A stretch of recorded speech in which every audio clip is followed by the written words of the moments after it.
Welcome, everyone.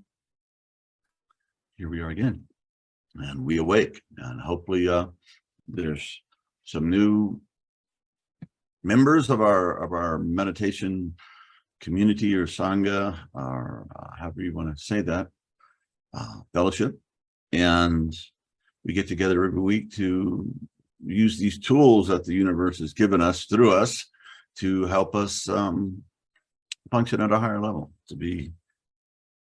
to grow, to evolve, to be more creative, to be more compassionate, to do all the things, all the fruits that are manifestations that come out of a true spiritual path. And so that's what we're here to do. And I think it definitely is a different experience when we meditate with other people. There's definitely a field that's created, and this has been validated by science, and it's certainly been validated by our experience for many years now. So today, we are listening to one of the collections of 3 tracks that is part of our transformative library at WeAwake, and this is called Focus. These were created by Eric, and the first track we're going to listen to is just about a half hour long, and it's called Focus.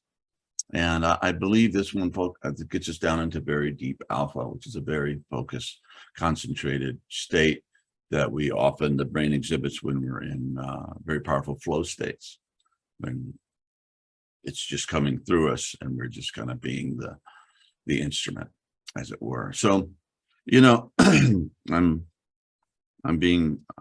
cramming for one of our upcoming podcast interviews with A.H. Almas, and he is the creator of the Diamond Approach, has written many books, and he is truly a sage, a very, very powerful teacher. And the book I'm reading is called The Philosopher's Stones and the Secrets of Existence, or something like that. I think that's it. And, you know, one of the things he talks about is that it's all true nature, everything, and at a certain point, it's not just this or it's not just that, but it's every little bitty thing. So even your irritating thoughts that come in the way, or you think your irritating thoughts are that's God too. Okay. And that each one of us is a part of the whole and contains the whole, just as in the holograms, if you remember those where they take a picture of an image, say I'm the holographic image from several different perspectives with light, and it creates a 3D image, and it's back, up, top, front, all of that stuff. And then it's just so weird. They had no idea why it's so, but can you imagine how it blew their minds when they first discovered it? But you can take that negative or that thing that is created and take any part of it out, a little bitty part, and beam light through it, and it recreates the whole.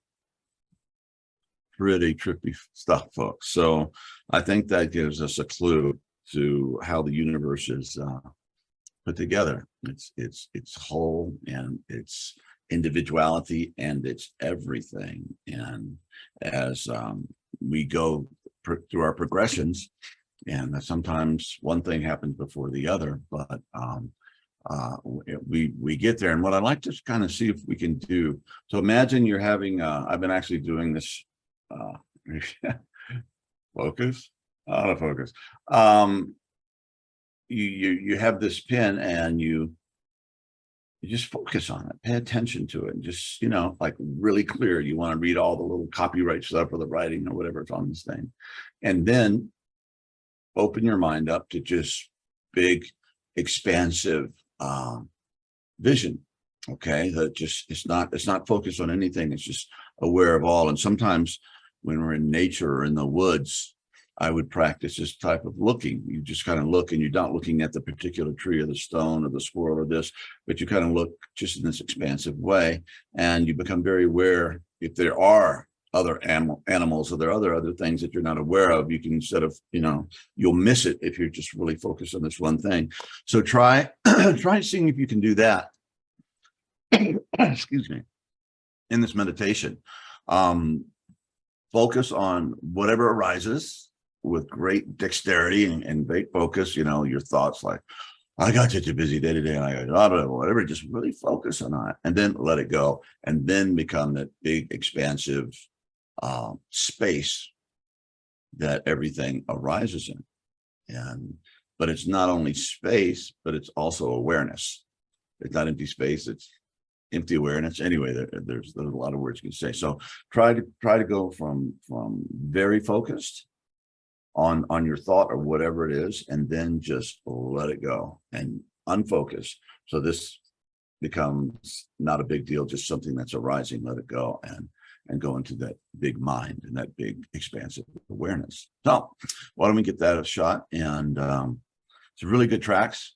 I've been working with these for the last few days, and I've done another group using this. And yeah, it's the iLife meditation group. I don't know if you guys know about iLife, but it's kind of the website that focuses around Ken Wilber's work and has a lot of other really, brilliant people. And check it out, ilife.com, I guess. And there's different practice groups, and I do one practice group, and this is practice, interior, spiritual, emotional practice, where we listen to the tracks just like we're doing. And so if you want to do it again, want to do it like twice a week, join us there. And if you're not aware of all the wonderful content that iLife is producing, it's truly amazing. When I became aware of it, I don't know, 15 years ago, I had no idea when I discovered this, but it was kind of a rediscovering Ken Wilber's work after I'd, read his early stuff in grad school. And then he went through his process of losing his wife, and he stopped writing. Then he came back, and I reconnected with that. And it was an absolute shift. And I said, oh my God, the internet is really, really good. It can change your life. There's all this good stuff. I was very, very happy about it. Of course, that's still true. But, as in all things that seem we do as humans, it can do it for ill or good. But this is a good site, so check it out. And all right, so remember, let the stuff come up. Really focus on it. The thoughts, the feelings, whatever's emerging that's brought forth through this entrainment technology, and then just let it go and open up and go back and forth until you find maybe that place where you can have both. You can be a particle, discrete, and a wave that stretches out. That is infinity at the same time. So let's give that a shot. And without further ado, I'll see you on the other side. Oh yeah, and if you have your put your stuff on your phone on airplane mode or whatever, so you don't get interrupted. I always forget to do that.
Well, welcome back, everyone. Or I'm not really sure what to say.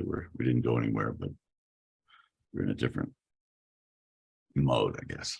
So I hope that was useful and a very interesting way to meditate. Is like totally give yourself permission to think, and you know, think about big things. I think a lot of times we just have to struggle with stuff until we get the answer. And let's see. Oh, there we are. That's kind of the way we're meditating, from focus to unfocused, concentration, open awareness. And yeah, so we live in a time where there's so much going on, so much. That's the time, worse of things, right? And I've really been struggling with the war in Ukraine, and that's become very important to me. And we're probably going to send out another request for donations and support to my colleagues and friends, brothers and sisters over there that are trying to help, medically, and the country's being destroyed, and it seems like a completely unfixable situation. God forbid if Putin's forces were to win,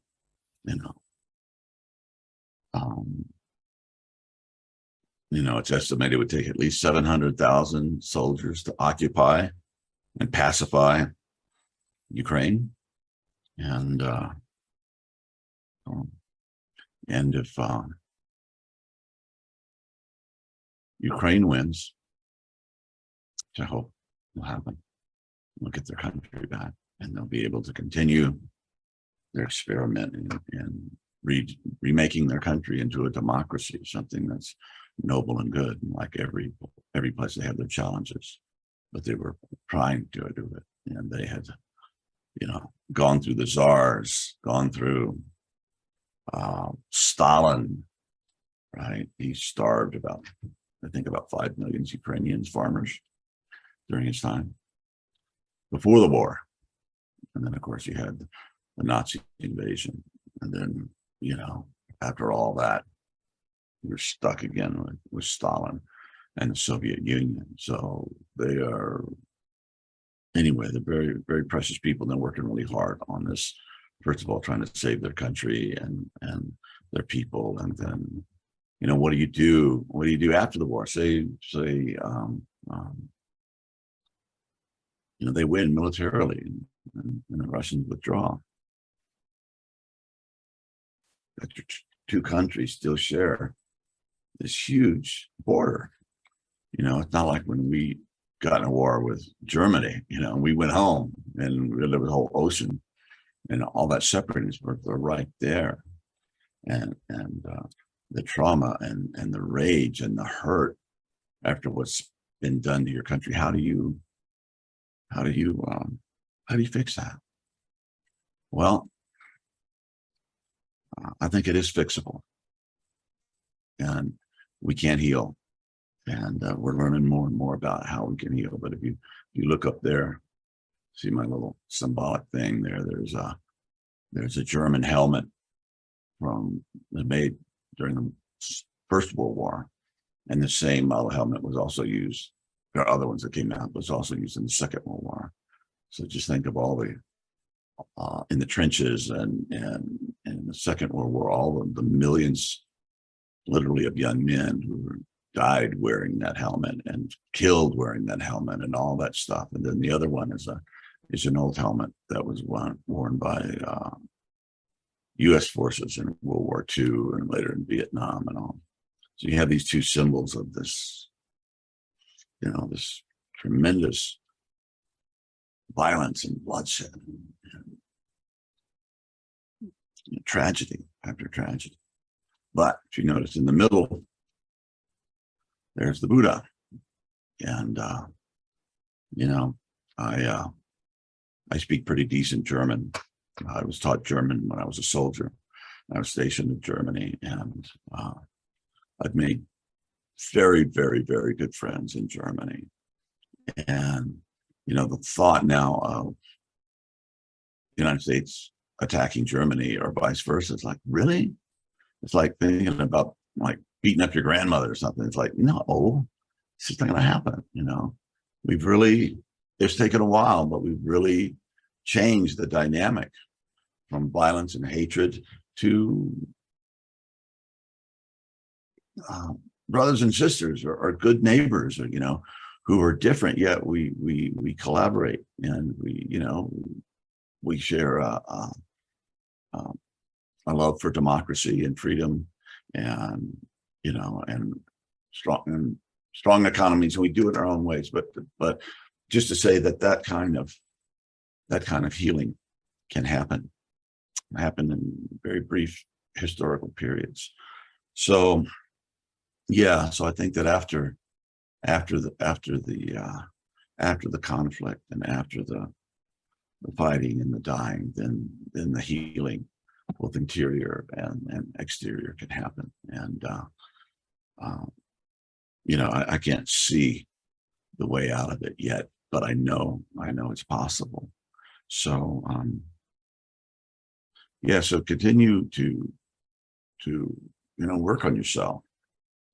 And if you don't, and meditations, for most of us, it's really a necessity. Okay, I'm not saying 100%, but 90% of us need an interior meditative practice. And well, what if you don't want to meditate? Well, your little self, which is connected to your big self, which in actuality is nothing other than your big self. It's all the same thing. Can ask for help, saying, please give me a desire to show up every day, and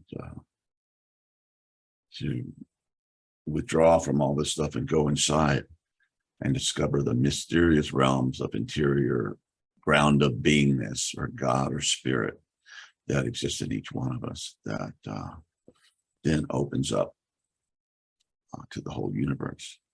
And as Jesus said in the Gospel of Thomas, this amazing gospel that was found in the Egyptian desert in 1948 or 45, I'm not sure, but anyway, and it was a lost gospel, and they'd found tiny fragments of it here and there, but it was one of the books that was destroyed, by the Roman Empire, when they were trying to, when the Jesus thing happened, the different apostles, according to what we know about it,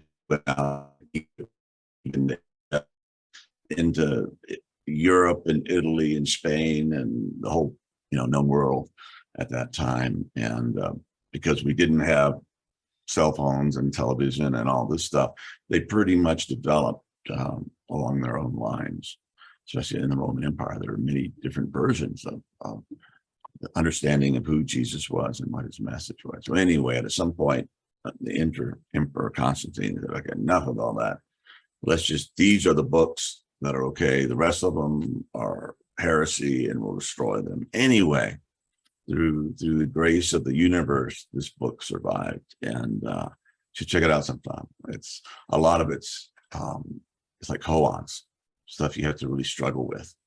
And and the koan, the purpose of the koan is to make you struggle. What the hell does that mean? Until it snaps, and there's the answer. And it's like, wow. And it didn't come out as if a mathematical problem. It came out just as a whole answer. There it is. And that's the way the Gospel of Thomas is. We struggle with it, and we are meant to struggle.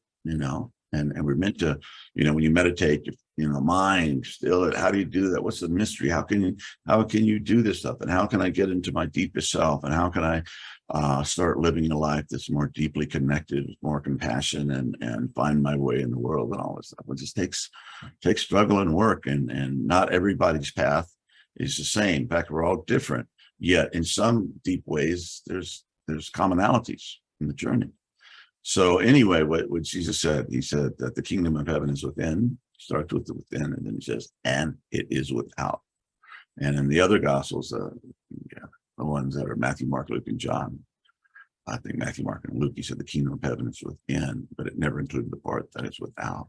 So when we do the interior journey, and we struggle with our own lethargy, our own, whatever it is, if we ask and seek for help, we'll find it. And I hold the same thing for the war in Ukraine. And why is that one moved me so much when there's other wars and horrible things going on in the world? I don't know. It just did, because I have friends. I went and taught in Russia, and it's wonderful Russian people. And so I connected with them as human beings. And then I have close friends and colleagues now that are Ukrainian, and I share their grief and their outrage and their trauma. But yeah, well, that's all part of the journey, and it's all good, and it will. We can work it out if we ask for guidance and help and show up every day. So anyway, I think that's enough for today. But I hope you enjoyed the meditation. I hope you enjoyed that. Totally allowing your focus to be on your thoughts and your thinking, and then to let go of it and open up into spaciousness. And when you do that a bit, I think you'll find it'll start to become easier to do either one, and that you can go into this open, spacious awareness mode that allows us to be consciously in contact with our ground of being, our true nature, or the mind and struggle and the thoughts, which are also true nature, just sometimes an irritating part of it. It's all there. So hope this made some sense. Appreciate you guys. Thank you for being here, and we'll do it again, and God willing, next week. Thanks so much. God bless.